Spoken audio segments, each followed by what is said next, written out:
When you leave your door open, you have an invitation for people who are not even willing to steal your property to come and steal it. But when you secure your premises very well, people will think twice. When you have a porous institution, it's not only that people will sabotage it, it's also going to sabotage all the public office holders. For me, what has happened since 1999 to date as regards the performance of the ministers, the governors, the president, is not because they are willing to do so. It is made easy for them because of the structures to operate. The structure is indulging. The structure is not a compelling structure for them to be accountable. So, if you have a structure that, for instance, do not lump responsibility together in terms of duplication of offices. You have 36 Commissioner of Education. You have Minister for Education. You have University Commission, Polytechnic Commission, College of Education Commission. You have all sorts of agencies on education only. Where do you think the money for chemicals will come from? It will not. The money for lecturers to update their knowledge, where do you think it is going to come off? So we should look more at the institution. Institution is what builds people. You see people going to mosque. You see people going to church. Church is an institution. So the moral you get from church is what you take to where you are working, to your house, to everywhere. So when you build institution remold you. It remolds you. It remolds you. Trump in America wanted to behave in a particular way, A, B, C, D, E. But the institution did not allow him. The institution brought him back to line. We have run regions in this country before. We have run parliamentary system where you must be accountable to the people almost on a daily basis. You must go back to that. But if you run a structure where you are running a state and the person that is in charge of state is there on the selection of someone who is not from that state, ministers, the money will be taken from all the states and be divided again to 36 and given back to the state. Naturally, the question of accountability will not be there. And that is the direction Buhari has recognized after 7 years.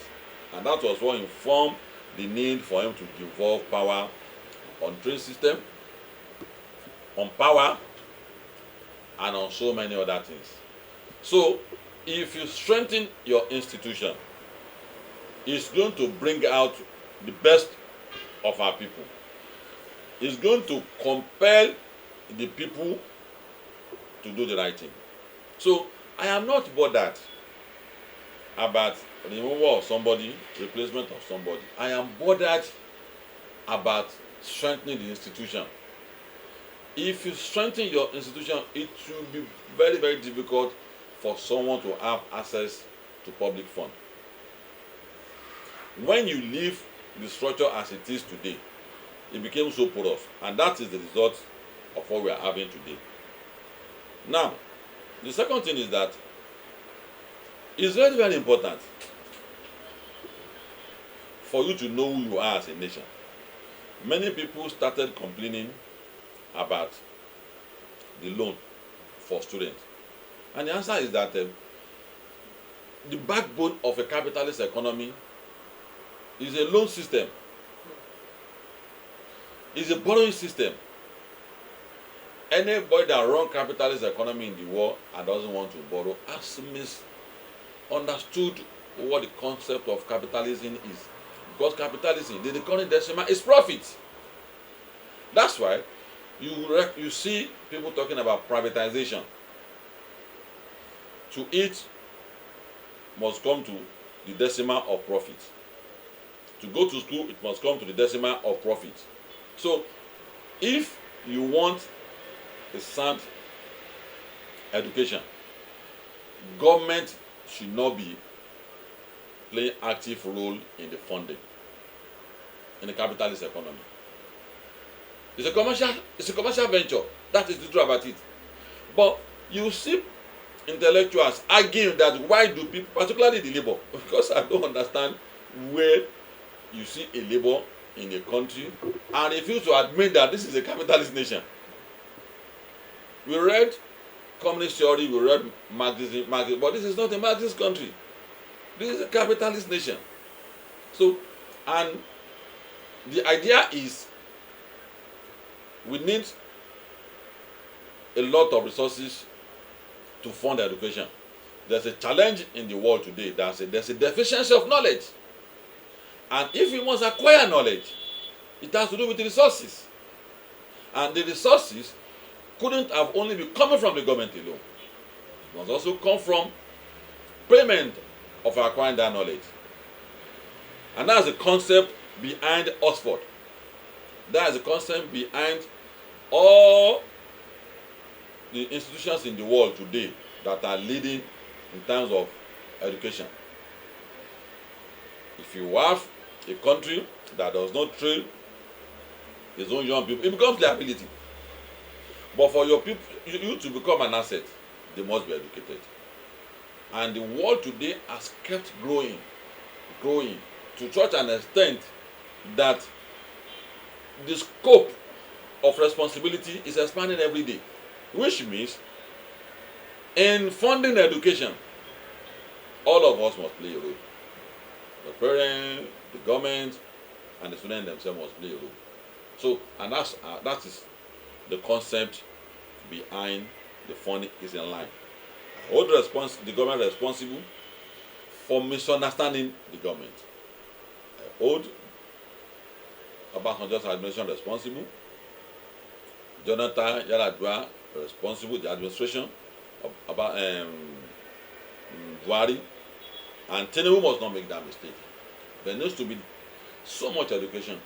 Buhari did his own best, but according to people, the little he did, if it had been given proper public enlightenment, the perception of people about Buhari will not be in this manner. It will have had some improved profile. Some of us, he did his best. So we must not allow the government that is there today to also commit similar error. Whatever we are going to do, there must be that public enlightenment. Not for the good of the government, for the good of the psychology of the young people who do not understand that the society that they are living in. They need to know it's 50-50, while the people has a responsibility to seek knowledge.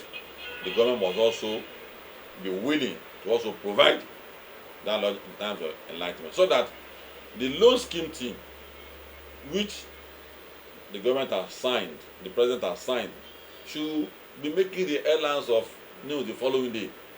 But half of the policemen understand, so what is this again?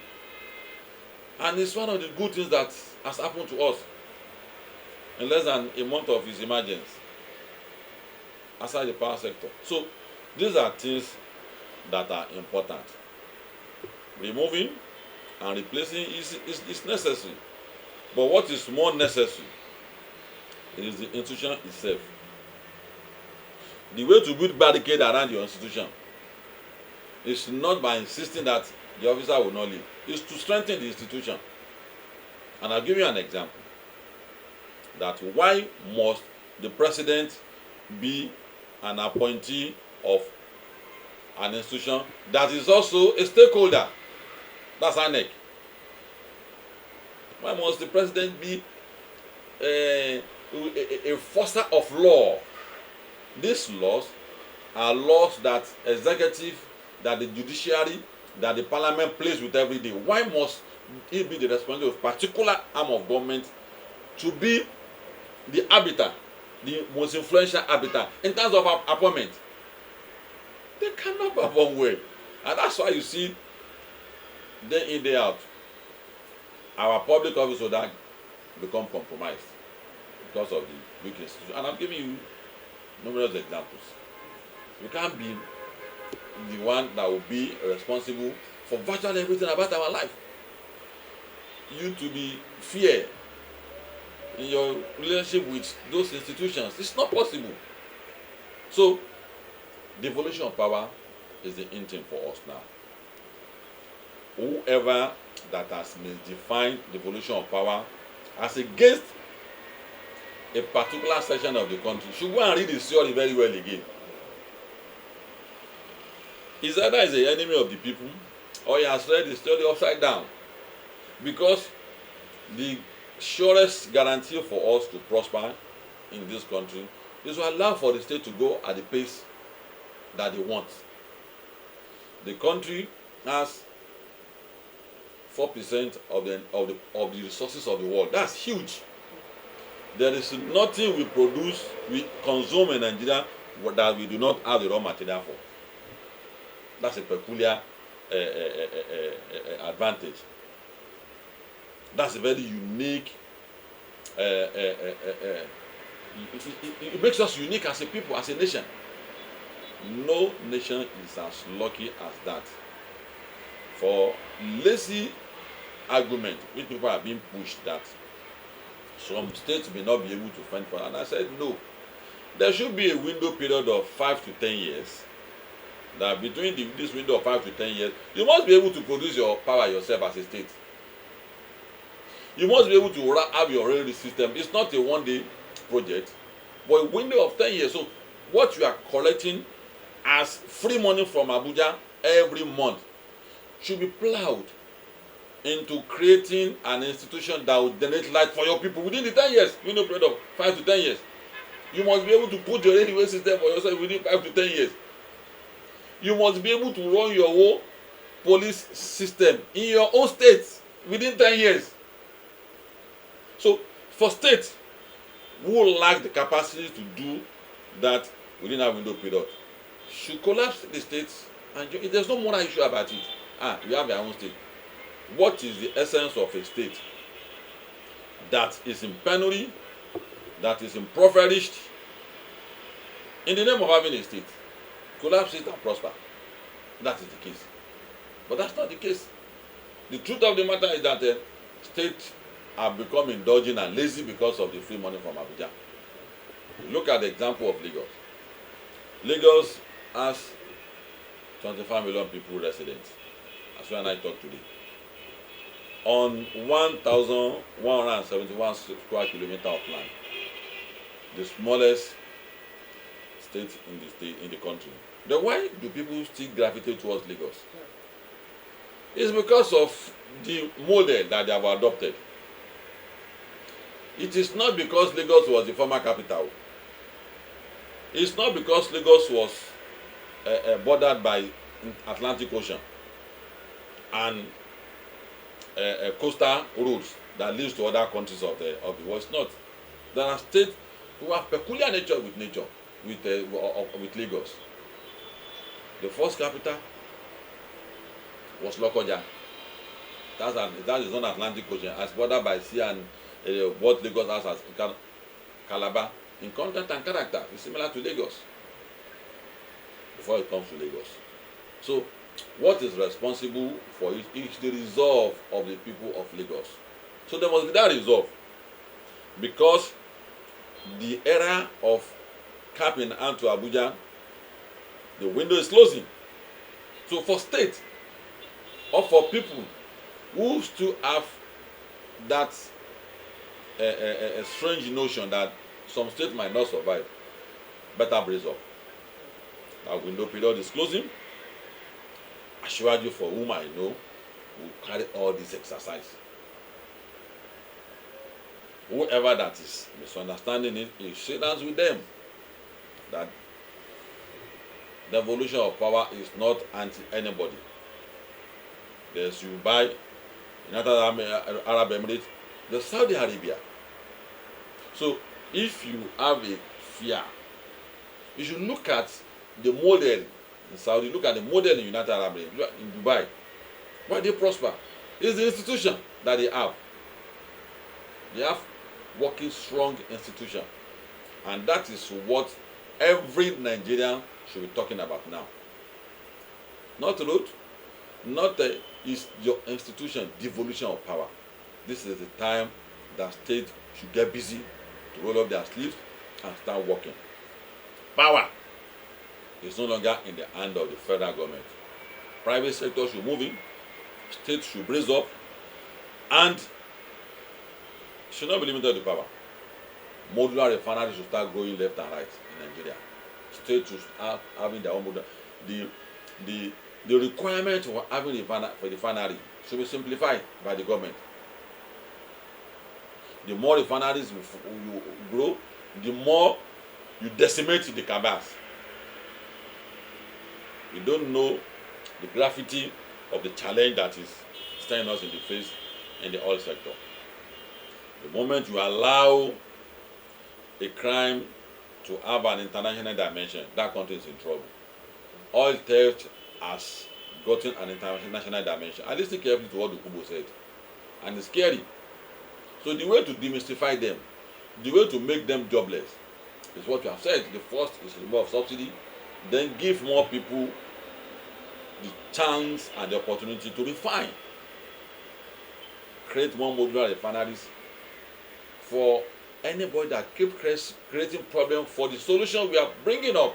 They are not a friend of this country, they are the enemy of this country.